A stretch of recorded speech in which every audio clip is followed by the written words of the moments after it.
All right. Welcome to this Crystallize live stream. My name is Bård, and today we have Vasil with us. Hey, everyone.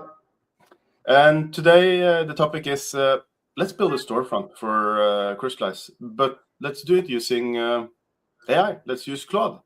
And we did a couple of live streams already. The first one was how to connect the MCP, and then we built a data model and imported some data into Crystallize. So we kind of have some foundation. But let's jump straight into it. Vasil, where do we start when we want to kind of take the product data we have in Crystallize and build something on top of it? Yeah, let's build a real storefront, as you said. Okay, we're going to go in a little bit in details of what's the setup for the tenant. As you said, we did record kind of in the previous sessions how we created everything. But without further ado, let's jump straight into Claude and run a simple prompt that I prepared here. It's very simple. As you can see, it's a one sentence that says, can you build products listing page from the instruments we have in Crystallize in modern rock theme? That's everything we're going to ask. And let's run it. Let's Claude do his magic. Probably we can observe a little bit to see what's the thought process that Claude's going to go for that to happen. Because I think it's interesting, right? We have a few different options. For example, should Claude use Discovery API or a catalog API? Like, what are the preferences there?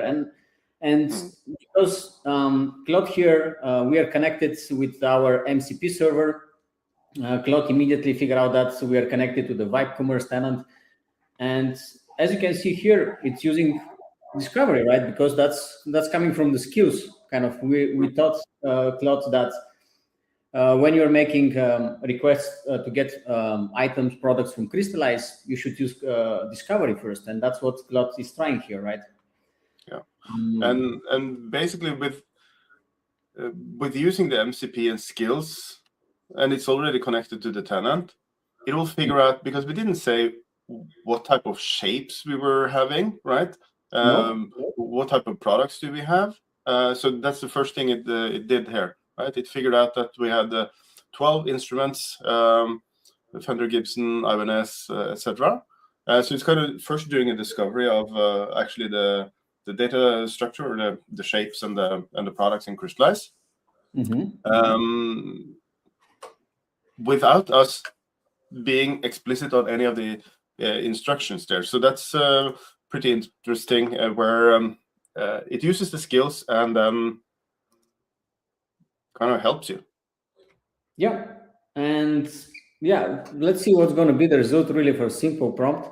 Maybe should we look a little bit of what we did in our previous live streams for the people who just are kind of jumping now straight into this one because maybe they find it more interesting.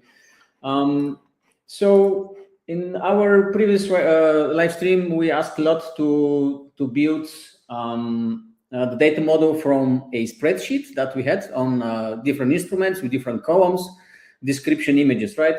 We didn't really tell Claude what is what. We let it figure it out. So Claude figured out, for example, that we need a shape which is called instrument, with description, brand, which is item relation, as you can see here, material, related products, and SEO SAPs, which is reusable. And then we have a category with the same with description and the same SEO, and the brand document. So all of this was built by Claude from a single spreadsheet. Then Claude figured out which columns needs to go where. And after that, it created the products for us. And this is the product, as you can see, under products, we have instruments. And then we have three different categories here, the electric, acoustic, and bass guitars. And here are some examples with the images that it ported into Crystallize, with the descriptions and everything set for us, with the item relation, and so on. So all of this was done by Claude from our kind of in our previous live stream. And now we are kind of trying to create a storefront out of this setup that we already have in Crystallize. So let's see what's going to be the result there. Okay, now building the page. I think it's getting close. And Vasil, you didn't have anything prepared here, like no scaffolding, no Next.js, no Tailwind, and of course we didn't specify that either. So maybe it builds it in something else. But Claude seems to like TypeScript and Tailwind, I guess, for building storefronts. Yeah, and this is actually quite interesting. I didn't show that, but like in the folder where I'm running Claude now, I didn't have any of these scaffolded or prepared, and you didn't really specify and tell Claude what should be the technology to use. So I guess if you're gonna go in a setup where you wanna have like a real storefront, then you can specify all of this so Claude knows what to use, which is by your confidence of level of working, right? For now, we just that's like build a storefront, like a product listing page. It could be a single HTML, even like a single page. So let's see. I'm not sure if it's going to go into really complex setup of making Next.js and TypeScript, but let's see. It will be interesting, definitely. Yeah, and that of course depends on what you're building, right? But usually you would specify frameworks and scaffolding if you have some preferences there. But in this case, it's more of a challenge to just say, okay, I want a storefront. This is the tenant. Could you start building the product listing page for me? Yeah. And then we'll see how. And the good part is even if you decide that this is not going to be your final setup for this, I mean, if you decide eventually you want to go with Next.js or some other framework, you still can use this as a kind of starting point where you're going to have your real products that you have in Crystallize shown on the page, right? And with the team and everything, you can fine tune, and then eventually you can decide to port this into some framework. So for creating this as a design and kind of in the first initial kind of exploration phase, I think this is very helpful. Yeah. And it's also useful also just to visualize the data you have in the tenant, right? So one thing is to look at the data from the API, which is great, but to have a visual representation of it, I think it's a quick win. Yeah. Now I'm asking Claude not to check it, but I can check it. We can check it together, right? What's of course, if you're going to go through this development phase, this is quite normal that you want actually Claude to check it and make sure, like, if there anything that breaks the page or some visual discrepancies, Claude can figure that quite easily and fix. Of course, this is, as I said, when you are going through the development. But for now, we just want to grab the URL, run it ourselves, and see what will be the result. And I think it's already built the page. It's just now trying to verify that everything it's good. Yeah, it has the themes. It has the HTML setup here. Guitars. Okay. I think this is getting very, very close now.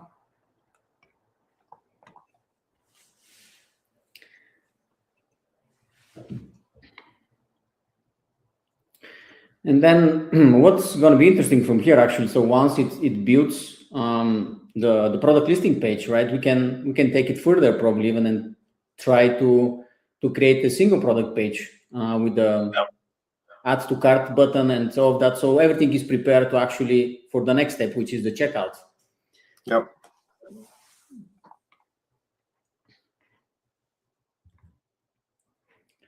Okay.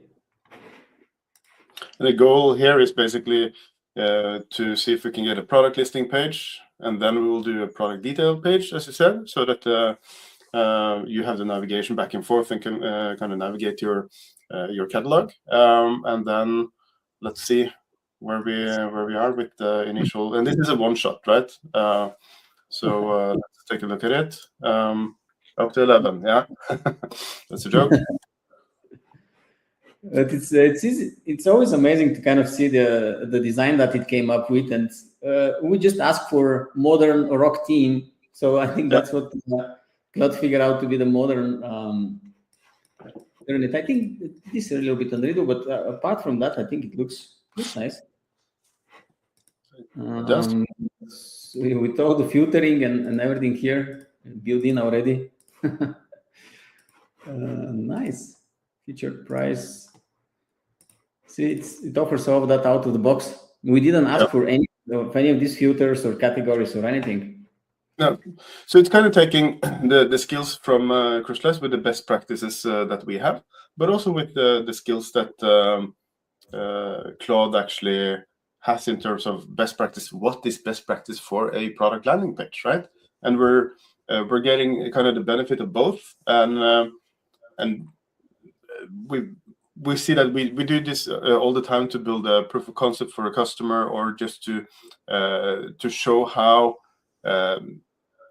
you quickly can get a storefront up and running. Because as I keep saying, I think 26 is the year where everything changes in the way that we are building a storefront. I think the era of boilerplates and accelerators are over. I think that is more now skills. So skills to and instructions for Claude, and you're building a bespoke storefront for your customer journey, and I think that's the big change that we see in this year. And actually, we see that we got some product details already. We didn't ask for it, but I was kind of planning to have a dedicated page. Claude decided just to have it on the site. Yeah. But you now gave it a prompt to create a dedicated landing page, right? PDP. Yeah. Yeah.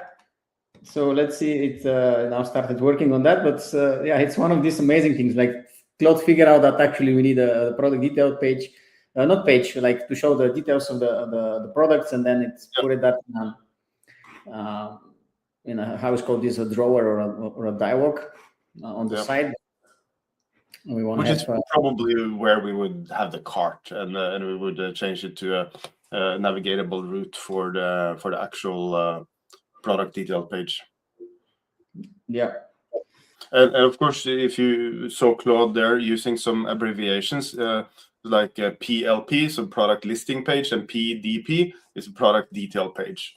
So those are the e-commerce terms for the different landing pages. Yeah, exactly. The PDP is natural. Okay, yeah. I think design-wise, there are probably a little bit of things to be improved, but apart from that, see here, even we have the option to change the code. It's amazing. And what I like here is on the code, we didn't specify that we had products with multiple variants, or it did first the research, and here we have a good example of we have the two products that have 3 variants, and that you can flip them. I think we will even have the error in our data import on one of them. I remember there was some error that we didn't fix, but that's not the topic here. It's really quick to get up and running, and even without development skills, right? With the backup of Claude MCP and the structure in Crystallize, you can really get far in terms of building a prototype or a starting point to a storefront that you can actually do commerce on. Yeah, it's what I wanted to say. I'm sorry. Design-wise, probably there are still a little bit of things to be tuned if you are like into details and make this a little bit visible, for example. But apart from that, I think it's a decent for one shot, as you said, without even going into details what we want. It was just like build this and manage to figure it out. Yeah, but it's like kind of if I want to have a product catalog and a product details page of this, and then you're going to an expert, right? That's what's going on here, and it will give you suggestions and advice unless you specify it, right? So it will make decisions on behalf of you. Of course, the more specific you are in the prompt, I mean, the closer you get to what you want. You can even add like for styling, of course, you could add like a screenshot of inspiration to kind of guide the style. So lots of opportunities there to explore. Yeah, and I think this is now getting even very close to build the page. I see it prepared the new HTML for the product. So now it's going over some details. So let's see. Hopefully we're gonna have this soon. Oh, we have it already actually. This is the detail page. Now it's a dedicated page with about the brands, pairs, where widths. Okay, so kind of similar products. We get at the bottom. We didn't ask for any of these, right? Add to Rick. This is. I think this is quite amazing. Bass guitars, yeah. It managed to figure out so many things in just 2 simple prompts. I want to see this one with the different cores. Yeah, see here we can even change the core. As you said, different variants, and it's updating the URL. So I can reload actually on this page and land straight to it. So this is I think it's built quite nicely. Yeah, it's pretty cool. Literally, it takes 10-15 minutes to get started with this. I guess this is a good example of how to get started with building a storefront. And again, I stand by my